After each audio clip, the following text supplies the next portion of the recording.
Olá amigos, está no ar Sindicep Entrevista, um espaço para a discussão de temas relevantes para os servidores públicos e toda a sociedade. Você pode assistir na TV Alternativa, canal 19.1, no sábado, às 8 horas, ou a reprise domingo, às 7 e segunda-feira, às 8h30. Você pode acompanhar também em nosso site e em nossas redes sociais. No programa de hoje, vamos receber o advogado e professor Marcelo Pinto, na pauta Conjuntura Estadual, Eleições Gerais e suas consequências para os trabalhadores do Maranhão. Professor, seja bem-vindo ao nosso programa. Obrigado, Ricardo, e bom dia a todos e a todas da TV Alternativa do canal 19. E estamos aqui para tentar contribuir da melhor forma possível com esse tema muito importante para os trabalhadores e as trabalhadoras do estado do Maranhão, que são as eleições deste ano. Professor, o Maranhão, historicamente, vem vivendo ciclos de dominação e de mudança de patamar social. Conte para nós um pouquinho desse histórico. É perfeito, né? Essa estrutura política e econômica do Maranhão, ela remonta do período colonial do Maranhão. Assim como você sabe, o Maranhão, como o Brasil, ele não foi colonizado de uma vez, né? Ele foi colonizado por etapas. Basta ver o que aconteceu em 1621, onde nós tivemos a divisão do Brasil em dois países, ou pelo menos em duas colônias, dois países não, melhor dizendo, em duas colônias, né? O estado do Maranhão e o estado do Brasil, em decorrência do processo de colonização que não se deu ao mesmo tempo e da mesma forma.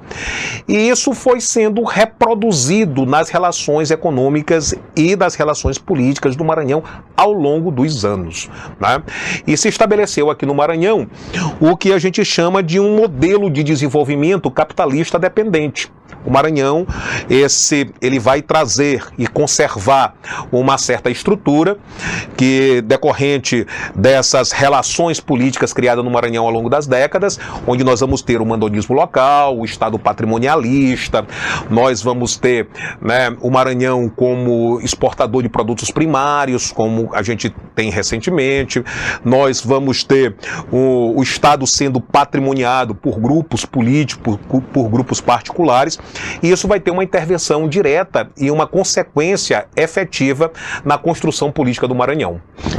Quando a gente fala nesses ciclos, né, nós já fomos exportadores de algodão, coco, babaçu, agora maciçamente soja, e ainda somos um corredor de exportação de minério, mas de fato, o que isso traz de benefício para os trabalhadores e para a população? Pois é, como nós falamos, o Maranhão, ele está dentro de um quadro de desenvolvimento do capitalismo periférico dependente, né? Que nós temos um nível de dominação política, nós temos um nível de exploração dentro do campo das relações do trabalho, e nós temos um acúmulo de riqueza na mão de determinados setores da sociedade do Maranhão. Isso é uma característica histórica do Maranhão, né? Atualmente, nós temos no Maranhão um certo crescimento econômico em prol de um desenvolvimento social. Nós temos, apesar de termos um crescimento econômico, o Maranhão vem crescendo, o PIB do Maranhão, inclusive, vem crescendo ao longo dos anos. Só para nós termos uma ideia, hoje o Maranhão ocupa a 16ª posição em relação ao PIB, ou seja, isso poderia ser até motivo de comemoração, porque o PIB do Maranhão ocupa essa posição. No entanto, nós temos um dos PIBs per capita mais baixos, o PIB per capita mais baixo entre os estados do Brasil, né? O Maranhão está em 17º lugar, considerando aí o Distrito Federal. Em último lugar, nós temos o menor IDH entre os estados brasileiros. O IDH do Maranhão é o menor entre os estados brasileiros. Nós temos a menor renda domiciliar per capita entre os estados brasileiros. E aí, se nós pegarmos esses indicadores aí, a gente pode dizer, por exemplo, hoje a população do Maranhão, né, tem 40% das famílias, das casas do Maranhão, das residências do Maranhão, não possui água encanada, né? Só 27% das casas do Maranhão possuem rede de esgoto tratada, né? Nós temos em relação a questão dos conflitos agrários, onde a monocultura da soja, do eucalipto passa, ela vai criando os conflitos, né? O último dado aí do relatório da Comissão Pastoral da Terra coloca o Maranhão como campeão em conflito agrário, na frente do Pará, na frente de Rondônia. Então essa é a realidade trágica que o Maranhão vive, enquanto nós temos um crescimento econômico, em decorrência principalmente da monocultura da soja, da produção de eucalipto, até o algodão e o milho, que também hoje são produtos de exportação, nós temos uma concentração muito grande de renda, né, no Estado, e esse crescimento econômico, essa renda e essa riqueza que ela é produzida no Maranhão, ela não é distribuída perante a maior parte da população brasileira, ou população maranhense, que fica alheia a todas essas políticas públicas, essas melhorias de qualidade de vida. Agora, professor, assim, nós vivemos de qualquer forma um período em que parecia que esse tipo de problema tinha pelo menos diminuído, na realidade, né? Nós vivemos um ápice disso na década de 80, muitos conflitos, muitas expulsão de moradores e tudo, e isso inclusive formou as grandes periferias nas cidades grandes, né? São Luís, Imperatriz, tiveram um boom. E agora isso parece que está realimentado e assim, de uma forma mais brutal, inclusive com apoio estatal, que eu acho que é o mais grave. Porque antigamente a coisa vinha porque era de um processo, era histórico, era um processo histórico. Hoje me parece que quebrou-se o processo histórico e trabalhou, de fato, o Estado, a máquina estatal, trabalha para fazer isso. É isso mesmo? Perfeito. Talvez o que mais caracterize isso, Ricardo, seja o projeto do Matopiba, né, desses 4 estados aí, que é o maior corredor agroexportador, para muitos chamado o maior corredor agroindustrial, que para mim isso tem que ser relevado, do planeta, né, que envolve os 4 estados, envolve o Maranhão, Tocantins, Piauí e Bahia, né, onde nós temos um incentivo permanente para a produção da monocultura e criação de gado, né, no regime extensivo. Ou seja, o que esse projeto de fato vai trazer de benefício para a população do Maranhão? Entende? E talvez esse seja um dos principais exemplos desse modelo de desenvolvimento que você acabou de falar, né? Agroexportador, extremamente predatório para o meio ambiente. Nós temos aí, né, o meio ambiente sendo devastado. Para você ter uma ideia, Ricardo. Segundo dados recentes, o Maranhão foi o estado que mais devastou entre os estados brasileiros. 90% dessa devastação acontece no Cerrado Maranhense, na região sul e na região oeste do Maranhão, ou seja, a região onde o corredor da soja passa. Uma monocultura, agricultura mecanizada que não emprega, né, cria a precarização de trabalhadores rurais, né, na verdade de operários rurais, não de trabalhadores, melhor dizendo, de operários rurais, que trabalham nessas empresas, nessas grandes indústrias do agronegócio aqui no Maranhão. Isso nós vamos ver para a inversão das coisas, né? O que isso agrega a nível financeiro para o Maranhão, a nível de arrecadação para o Maranhão? Praticamente nada, né? Hoje o Maranhão é um corredor de exportação de grão, de minério, né, mas não agrega nenhum... Inclusive porque tem muita isenção fiscal. Isenção fiscal, Lei Candir, né? É isso. O ICMS da soja, o ICMS que é um imposto estadual, a soja que sai aqui do Maranhão, que passa pelas nossas estradas, né, deteriorando as nossas estradas, as nossas estradas e vai ser exportada, é zero de ICMS, é de 0 a 2%. Se for para exportar, zero de ICMS. Se for para ter algum beneficiamento, coisa que não tem aqui no Maranhão, é 2% o ICMS da soja. Agora, o ICMS da agricultura familiar, por exemplo, o ICMS do feijão, né? E isso já reduziu agora em 2024, né, com uma lei estadual, né? Era 12%, reduziu para 10% e agora reduziu para 8%, que é um produto da agricultura familiar, ou seja, enquanto a soja ela paga 0% de ICMS, ela é isenta de ICMS a soja de exportação, né, que vai para servir para o beneficiamento na Europa e na China, por exemplo. O feijão, que é um produto da agricultura familiar, tem uma taxação de 8% do ICMS. Nós vamos fazer um pequeno intervalo e já voltamos.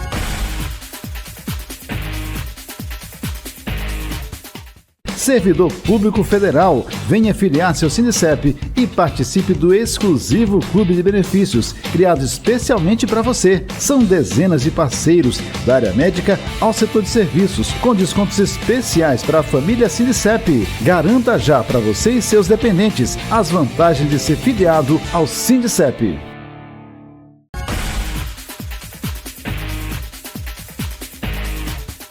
Estamos de volta com o professor Marcelo Pinto. Professor, o governo continua fazendo propaganda sobre esse aumento de PIB. E aí, como o senhor falou, isso aí só serve para número, porque para a população realmente não chega nela.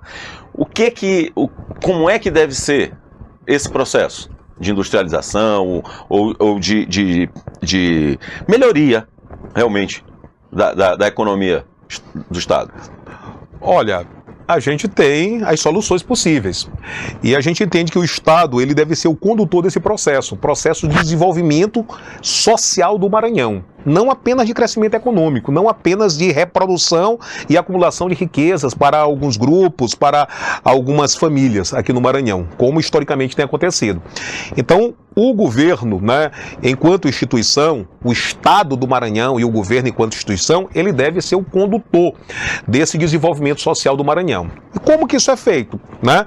Isso é feito tomando algumas medidas que possam diminuir as desigualdades sociais no Maranhão. Né?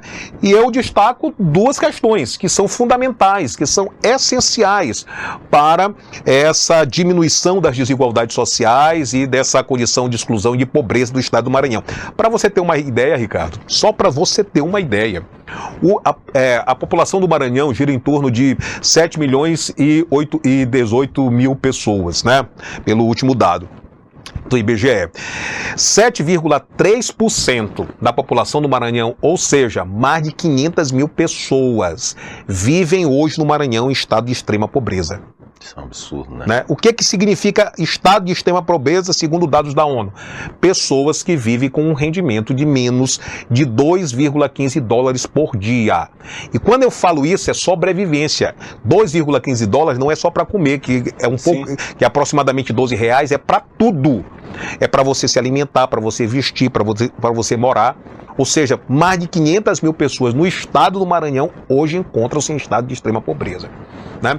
Isso demonstrando essa brutal desigualdade social que existe no Maranhão. E qual a solução possível para isso? Fazer com que o Estado assuma um papel de condutor do desenvolvimento social do Maranhão através de políticas públicas, de políticas fiscais. Como isso? A reforma agrária. A reforma agrária é fundamental para o Maranhão.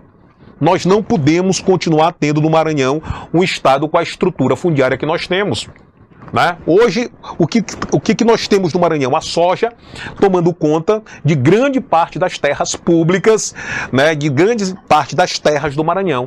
São grandes empresários. E o leste é eucalipto também, né? Soja, eucalipto, milho, mas principalmente soja e eucalipto.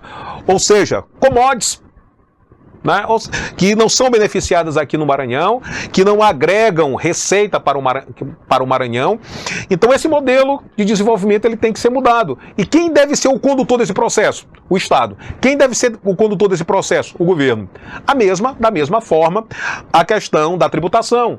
né, uma reforma tributária estadual que verdadeiramente, assim como que está fazendo o governo federal com todos os esforços possíveis, né, como foi agora a questão da isenção do ICMS, né, da tentativa de taxação das grandes fortunas, que é um debate que tem que ser feito a nível nacional, e aqui no estado do Maranhão também é necessária uma reforma tributária para o estado do Maranhão. O estado do Maranhão não pode ser o 16º PIB entre os estados brasileiros e ser o estado mais pobre do Brasil. Isso é contraditório. Então, necessariamente, o governo do estado do Maranhão tem que apresentar um projeto alternativo, um projeto que enfrente essa realidade, que enfrente essas estruturas, que enfrente essa situação que há décadas vem se reproduzindo. Agora, professor, tinha-se muita esperança, falando em relação à reforma agrária, com a lei da terra. Estava estudando uma lei de terra, então. Só que essa lei que foi aprovada, ela foi bem pior do que já era. Exatamente. É o que eu falo, o Estado sendo o condutor do processo. O Estado do Maranhão, ele é patrimonialista. Ele serve e tem servido para atender interesses de poucos grupos, né, de poucas famílias aqui no Maranhão, no caso. E isso está sendo reproduzido durante as décadas. A lei de terras, que você acabou de citar, é um exemplo disso. Ela vem ao encontro dos interesses dos grandes latifundiários, dos grandes proprietários do agronegócio do Maranhão, da agroburguesia maranhense, que está lucrando muito. Né? O dado que nós apresentamos, o Cerrado Maranhense está sendo destruído pela monocultura da soja, né? Isso tem impactos ambientais, impactos na qualidade de vida da população maranhense significativos, né? São nossos rios sendo poluídos, né? São as nossas matas sendo destruídas, é a grilagem de terra, são os conflitos agrários que aumentam. Aonde a soja chega, o conflito aumenta, né? Porque você tem a valorização de terras, você tem a grilagem de terras públicas, você tem a expulsão de comunidades tradicionais dos povos originários. Isso tudo vai gerando conflito. Agora, esse é outro ponto, professor. O governo federal tem feito um esforço muito grande exatamente para garantir recursos para essas comunidades tradicionais. O Maranhão é um celeiro disso. Nós temos inúmeras, né? Até porque nós chegamos a ter uma população, por exemplo, escravizada maior do que de brancos. E a gente não está vendo isso ser revertido no Estado. Perfeitamente. Em decorrência desse modelo de desenvolvimento. O governo federal fez um esforço e aí houve uma certa inversão de prioridades, né, na criação de uma série de políticas públicas que deram resultados significativos, como é o programa Bolsa Família. O programa Bolsa Família é considerado no mundo, apesar das besteiras aí faladas pelos apresentadores, né, mas é considerado o maior programa de segurança alimentar do mundo. É o programa Bolsa Família, né? O Brasil, que estava no mapa da fome, que saiu do mapa da fome durante o governo Lula, que entrou no mapa da fome durante o governo Bolsonaro aí, novamente agora saiu do mapa da fome. Existe uma intervenção por parte de políticas federais, das políticas públicas criadas pelo governo federal, que está melhorando as condições dos trabalhadores e das trabalhadoras, principalmente daqueles mais pobres e mais vulneráveis. Aqui no Maranhão isso não acontece. Não acontece porque a gente não tem um governo que conduz, que enfrente esse modelo de desenvolvimento do capitalismo periférico dependente, como nós já falamos, né? Então, por exemplo, Ricardo, só para a gente ter uma ideia, o Maranhão é o estado, né, que mais tem trabalhadores, né, não no estado do Maranhão, que mais tem trabalhadores resgatados de trabalhos análogos à escravidão. Né? Saem daqui buscando uma vida melhor e acabam sendo escravizados. Só no último dado foram mais de 9 mil trabalhadores resgatados em condições análogas de escravos maranhenses. Mais de 9.500 trabalhadores do Maranhão que estão nesses outros estados, né, que foram praticamente expulsos, porque ninguém sai, né, do seu estado para trabalhar em condições análogas à escravidão porque quer. Né? Existem as condições que determinam essa saída desses trabalhadores para outros estados. Agora, professor, existe também aí uma coisa estranha, porque, por exemplo, apesar de tudo isso, né, o Maranhão sempre foi, por exemplo, ele tem uma conectividade, por exemplo, com o presidente Lula. Ele sempre teve uma votação muito grande aqui. Isso, a população de baixa renda, essa população pobre, ela chega a perceber que o problema não é do governo federal, o problema é da administração estadual, para justificar essa votação assim, mesmo tendo esse tipo de tratamento? Aí a gente tem que fazer algumas ponderações. Primeiro, a população enxerga e entende que as políticas públicas adotadas pelo governo Lula favorece a sua condição de vida. Tanto é que a votação do Lula aqui no Maranhão é uma votação sempre extraordinária, uma votação muito grande. Muito expressiva.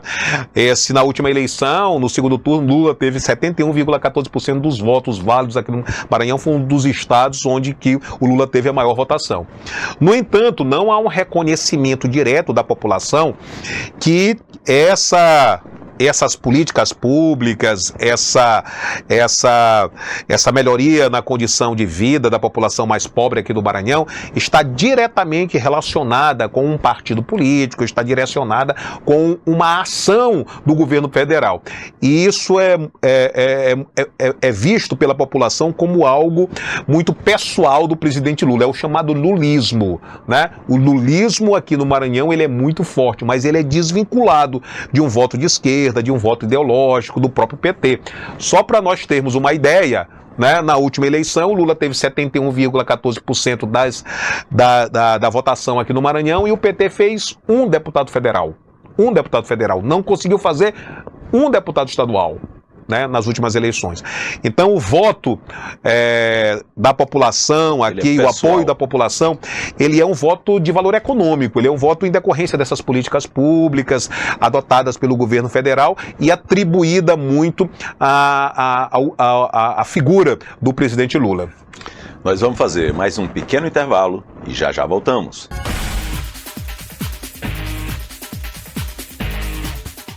Servidor Público Federal, venha filiar-se ao Sindicep e participe do exclusivo Clube de Benefícios, criado especialmente para você. São dezenas de parceiros, da área médica ao setor de serviços, com descontos especiais para a família Sindicep. Garanta já para você e seus dependentes as vantagens de ser filiado ao Sindicep.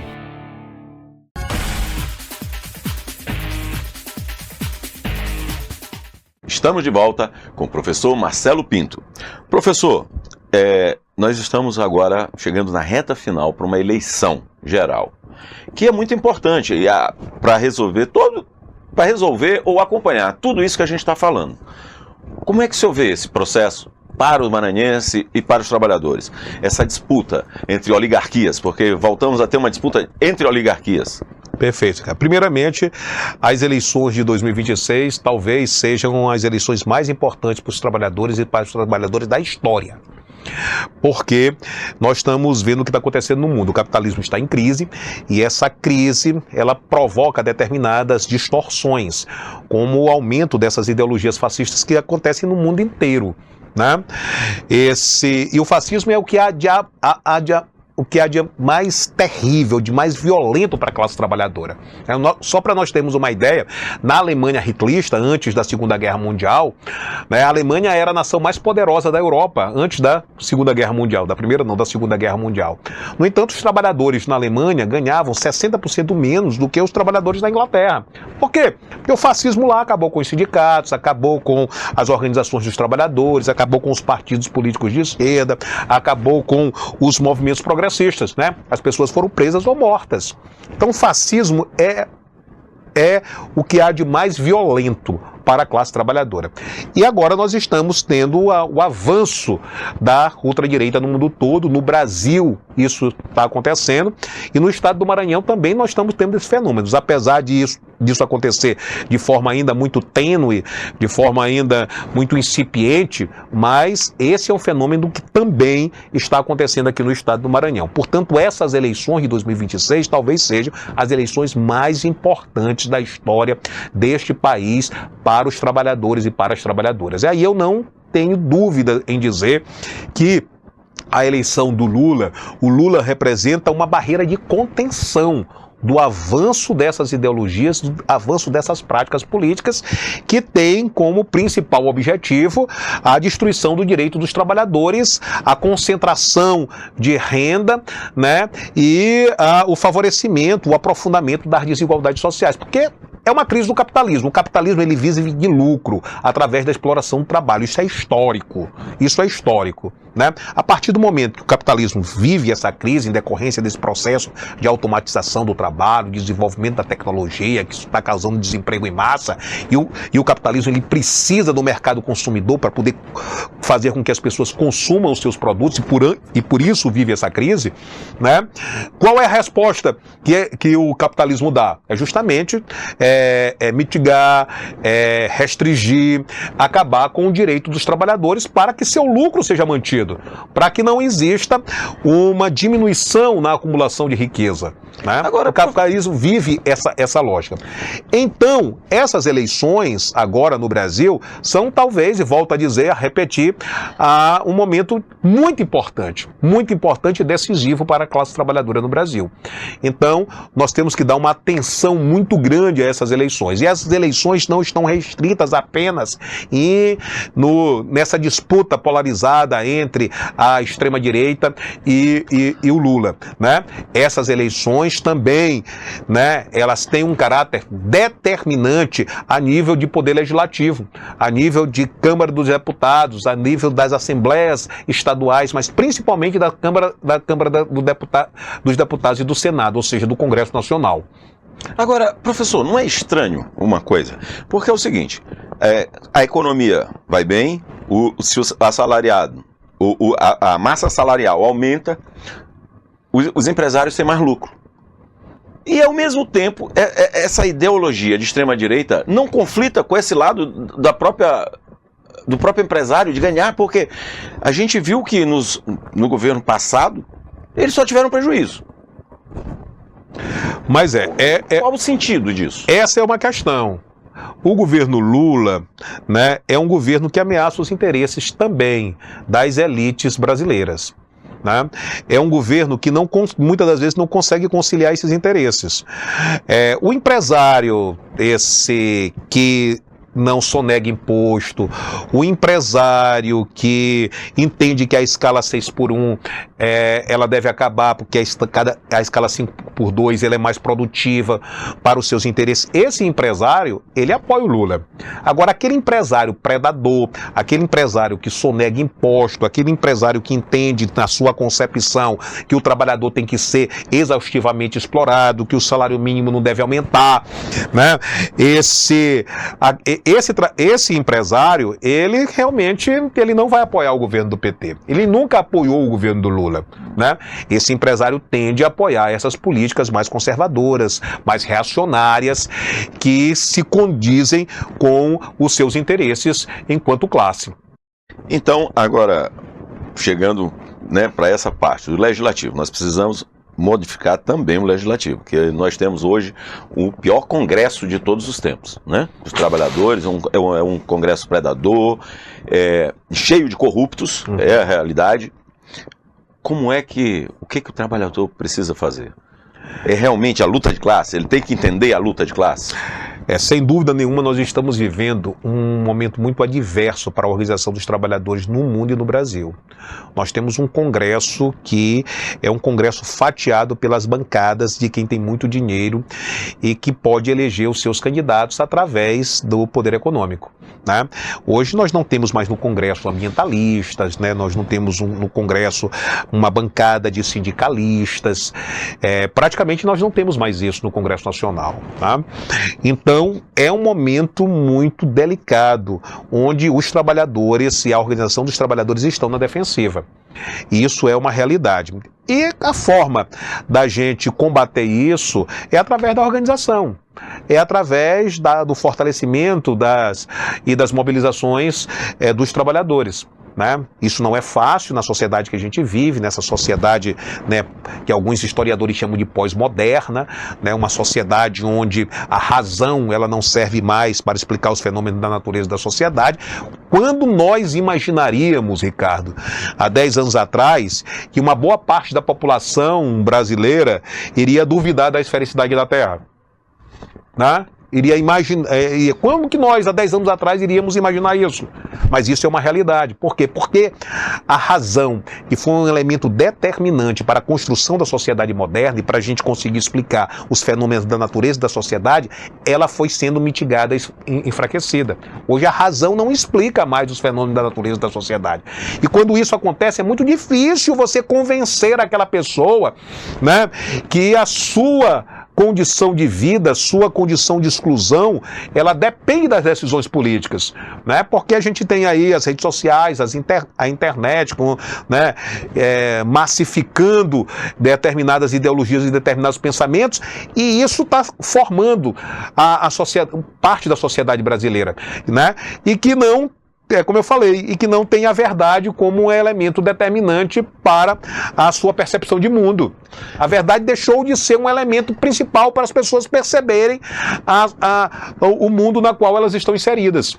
O Maranhão, ele deixa bem marcada essa característica, né? Como você falou, hoje é o estado mais pobre, praticamente, da federação, e nós temos uma bancada praticamente, majoritariamente de direita. É impressionante. Perfeito. Isso. Essa é uma outra questão.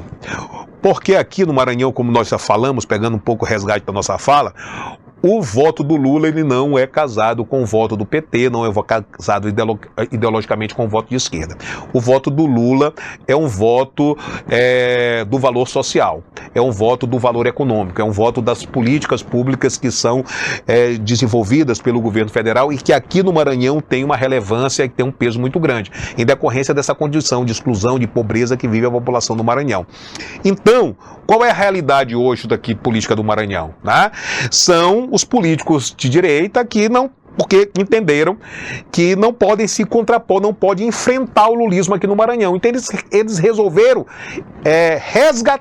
cooptar o lulismo no Maranhão em prol dos seus interesses políticos. Então é comum nós vermos os políticos de direita com o santinho do Lula, né? Pedindo voto para o seu candidato ao Senado, pedindo voto para o seu candidato a deputado estadual, pedindo voto para o seu candidato a deputado federal, com o santinho do Lula, né? Então,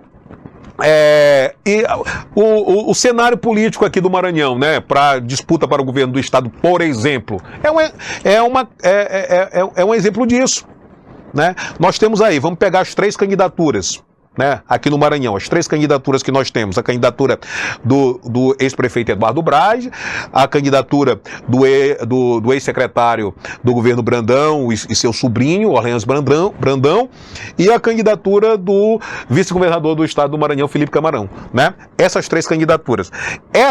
As duas primeiras candidaturas representam a possibilidade de ruptura com o modelo político do estado do Maranhão pautado nesse desenvolvimento capitalista periférico? Nenhum, né? Nenhum, né? Uma tem traços fisiológicos, familiares, né? Da remontagem das velhas oligarquias, que é a candidatura do Brandão, Orleans Brandão, e outra pautada também nesses interesses das elites dominantes do Maranhão, né? Que é a candidatura do Braide, que tenta aí se colocar como um candidato novo, um candidato moderno, pautado aí na realização de obras, né? Em decorrência da avaliação que ele tem aqui em São Luís. Mas se nós formos ver, as relações políticas desses 2 candidatos são as mesmas. Eles não representam uma alternativa para o modelo de desenvolvimento do Maranhão. E aí nós temos a candidatura do Felipe Camarão. A candidatura do Felipe Camarão também tem os seus limites, Porque o Felipe Camarão é um candidato que ele não foi forjado na luta social, não foi forjado na luta política, né, do Maranhão, apesar de ser do PT. Né? Então, a candidatura do Felipe Camarão é uma candidatura do PT institucional, do PT que vem participando de todos os governos do Maranhão, desde o governo da Rosiana Sarney. O PT participou do governo da Rosiana Sarney, do governo do Jackson Lago, do governo do Zé Reinaldo, do governo do Flávio Dino, e agora participa do governo do Brandão. Né?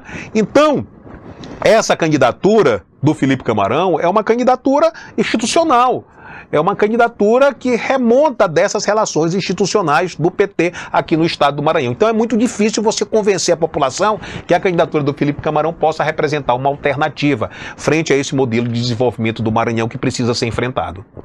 Professor, infelizmente nosso programa está chegando ao fim. Eu agradeço a sua participação aqui, as suas explicações.